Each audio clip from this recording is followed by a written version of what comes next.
All right, welcome everybody to the webinar today. We are going to be talking about batch options or bulk options in Skugrid today. Might be kind of a short webinar, but if anybody has a question that's on here live, let me know. Now, whether you're watching this live or as a recorded version, this is a part 2 of Skugrid. You should already have gone through the instructions that talk about how to set up Skugrid, the basics of entering product information and connecting to eBay. All of that is something that I am not going to be covering here today. So hopefully you've already watched that and seen the details there. What I'm going to be going through today is a bit more advanced information. So once you, I guess I got to get logged in here to Skugrid. Once you are set up in Skugrid, if you come to the My Items page here, what I am talking about today is the details, and I hope everybody can see the screen okay now. It should be showing from what I can see here, but when you go to the My Items, you've got all of these options in here, and what we want to look at is this batch options to see what we can do in bulk. And I don't have a lot added in here, but we can still go through and see the options. So currently I have just 3 dropship items added to my Skugrid and on my eBay.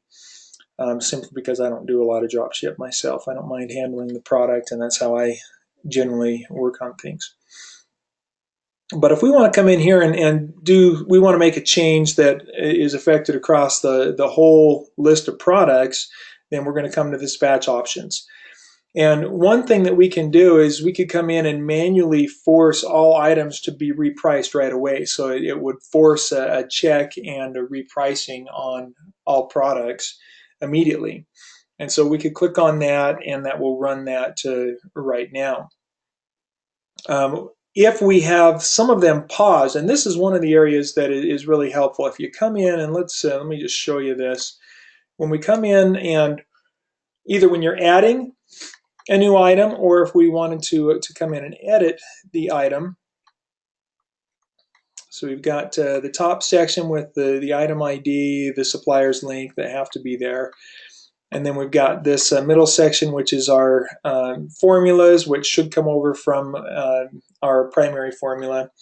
And then in this third area here, the repricing section.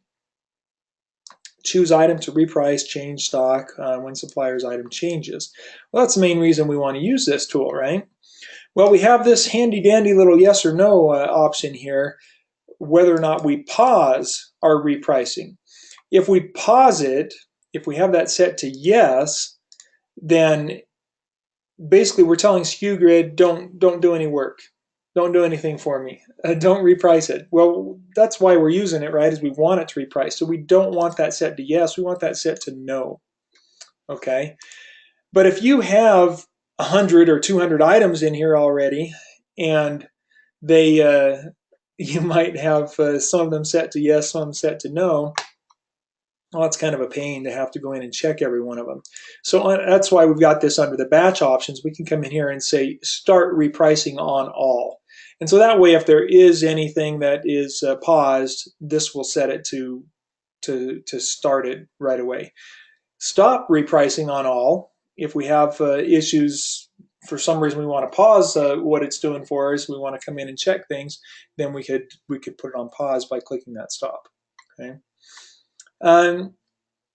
Compare items. Remove all compare items. Now, with some of these items, we might have comparable websites. I actually recommend not worrying about this at this point. That might be something I'll look into later on and do a webinar on. But if we had that and we wanted to cancel it, then of course we could come in here to this section and we can turn that aspect off. Okay. Recheck. Well, part of what Skugrid is doing for us is to check the pricing on our products. And so this, of course, pressing recheck here is going to make Skugrid go out and recheck all of our items. Now, of course, remember when we do when we set or have Skugrid do a reprice or have them check an item, that's going to use up one of our credits. So just keep that in mind. If we are doing a force all items to reprice and we have 200 items in there, then we're going to use 200 credits at that time. Not a big deal when you've got 50,000 credits a month if you only have a few items that we're dealing with each week, or each month rather. Remove per item formulas. So if we have formulas set up per item instead of as just one big bulk, we might have some that are doing it per, on their individual, and we want it to just run based on only the bulk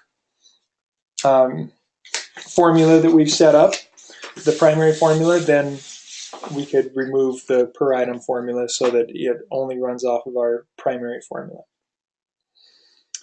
And then remove items by eBay or Amazon ID. With that, we could enter a list of IDs. So if we had some items that we have just discontinued, we want them gone from eBay or whatever, and we want to remove them, we can enter those here. Notice it says enter one ID per line. So type in an ID or copy and paste it, and then press enter, go down to the next line and enter the next one. Okay. So, and then of course we would hit remove, and that would remove them from our Skugrid list. So those are the batch options. If we wanted to do something with the items that are already in our account here, and we want to do a mass action where it takes effect on all items, that's the way we would do it. Okay. Now, one of the other things that we can do with a bulk action type of an approach is to import or export a whole spreadsheet of products. And so if we come in to this section here, we can see that we have these options. We can export whatever our list is. We can export it as a CSV. We can import a CSV from somewhere else. So if we've downloaded this from eBay as a spreadsheet, then we could enter it in here. So that's an option that we could do there if we wanted to. Or we can go to import from marketplace. Now this I don't recall. I may have mentioned this on the previous webinar, on the first one, but I'll talk about it here so that you have that to look at. So if you're just getting started with Skugrid and you want to get things set up, then it's easy to import it like this by just doing, clicking on this. And I believe that I did go through this actually, because this is where you get into the APIs that have to be brought over from eBay and put in, and it should happen automatically. I've seen one situation where it didn't, and I really have no idea why it decided not to do that. But it's the only time I've seen that as an issue. Most of the time it goes in pretty smooth. It has for me and all but one individual that I've talked to about Skugrid. So those are our bulk options. That gives you a little bit more insight on what can be done with Skugrid. And as I said, we may have a little bit of a short webinar today, and so that's really about all that I wanted to cover. Now, if anybody has questions on anything, I would be happy to open this up to a bit of a question and answer session. So If you have any questions about Skugrid, please type them in to the question box there, and I will address those. And we can go ahead and add a question and answer to what we're doing here.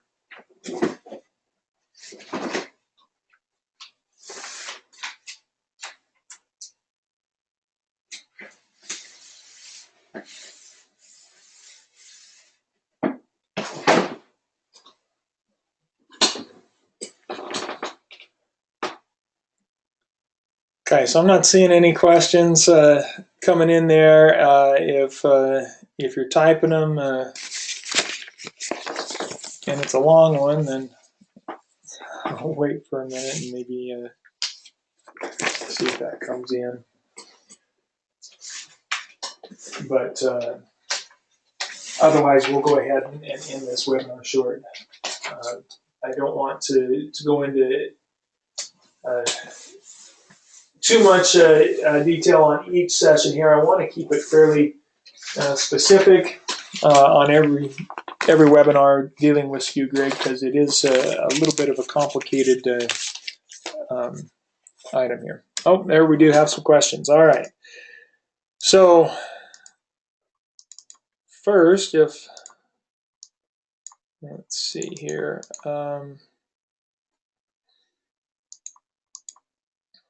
Something's not working with my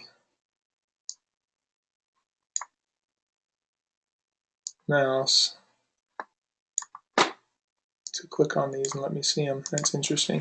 All right, so does Skugrid only work with eBay and Amazon? Yes. Skugrid is specifically just for those items. Those are the only options you'll see when you go in there to connect. And I would recommend that you work only with eBay until you are very successful with it before you try and mess with Amazon. Would you recommend using this if you are just getting started? So when to use Skugrid? I would say if you are going to be aggressive and really work this like a business, then Skugrid makes sense. If you're doing a dropship strategy. So if you're doing dropship and you have over 50 items in there, it can get pretty hectic trying to keep up with whether or not those items are in stock, or if the item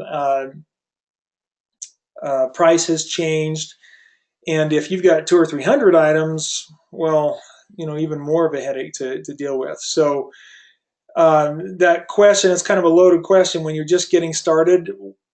That depends on whether you're getting started and you're really working your business and you've got hundreds of items listed in the first few weeks, or you're just getting started and you're just kind of playing around and only have maybe 10 or 20 listed. If you don't plan on listing a lot, no, Skugrid isn't going to be all that valuable to you. But if you plan on building this into a real business and really going at it, being aggressive to build it, then I think this is a tool that is very important, very helpful for you. And the other question there, Bruce might want to elaborate a little bit, stating that you have a separate website that you'd like to use this with. Was that going along with your first question there of whether it only works with eBay? And yeah, so no, it only works with eBay and Amazon. Okay. And then we got another question here from Therese. Would you use the retailers that are on Skugrid? Absolutely. That again, if you watch the first webinar, you're going to see that there. That's one of the main things I point out there, is that you have a whole list of retailers that you can use right there within Skugrid, and I would definitely look at that list. And go in there to stores and look at all of these. I mean, it's a huge list of options there. So yes, by all means, I would jump into using those.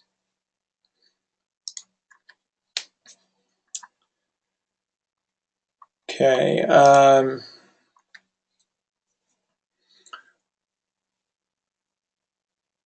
Bruce, again, I'm going to need some clarification on that question that you're putting in there. Are there any plans to include dealer pricing? Are you asking whether Skugrid plans to work with wholesalers?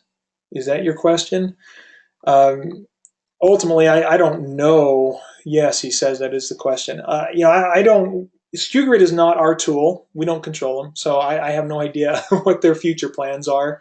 I know that some of the suppliers they have are wholesale right now, and so there are some wholesalers that are in here already.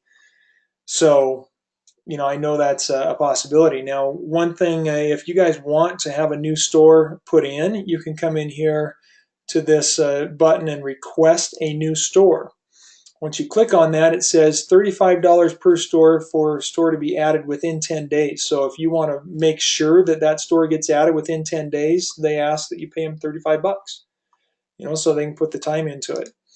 And then notice the next line here, free for a store to be placed in a queue, but there's no estimated time of arrival or ETA on the activation of it. So if you just want to suggest a store for them to put in, there's no cost to that. You could submit a request right here and they're not going to charge you. If you want to say, hey, I want you to make sure that this actually gets in within the next 10 days, then 35 bucks will get that done. So if you have a question for them about whether or not they'll put certain stores in there, then you might want to come up to their support here and contact them through that, open a ticket, and ask them directly on that. Okay. But unfortunately, no, I don't have any inside info or connections with these guys. So, all right. Another question here, not really related to the topic. This is more general to the retail dropship strategy there, Therese.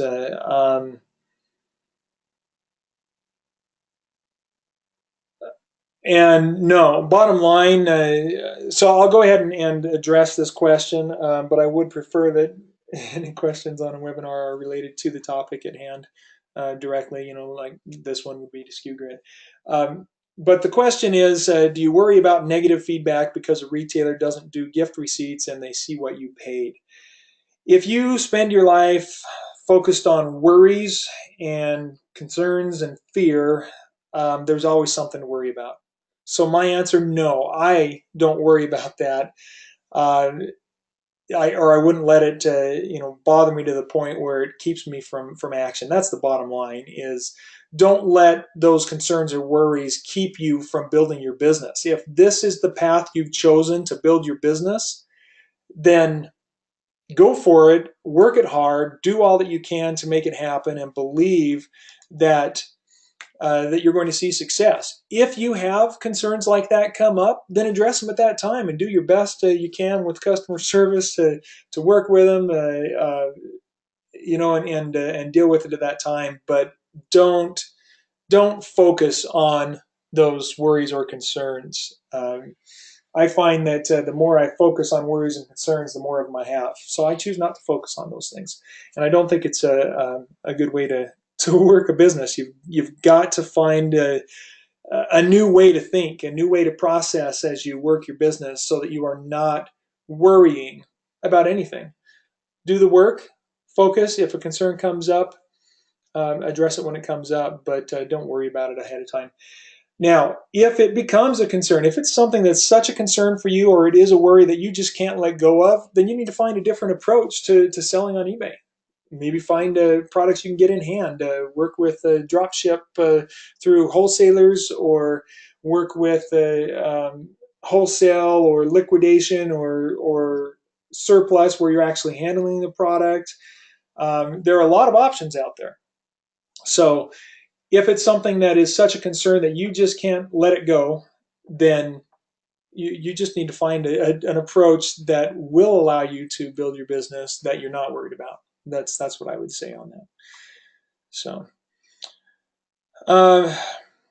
okay, so I guess that's all our questions here. I'm going to go ahead and conclude the webinar today. I thank everybody for joining here, and look forward to working with you more as we continue building the business. I will continue to look at Skugrid and do more of that, and maybe even address, go back through some of the basics as we continue the next couple of weeks here or so. But then we may very likely carry on to other topics in this Thursday webinar, because I do want to address other topics, other avenues to find products um, for selling on eBay and so forth. So thank you all for joining today.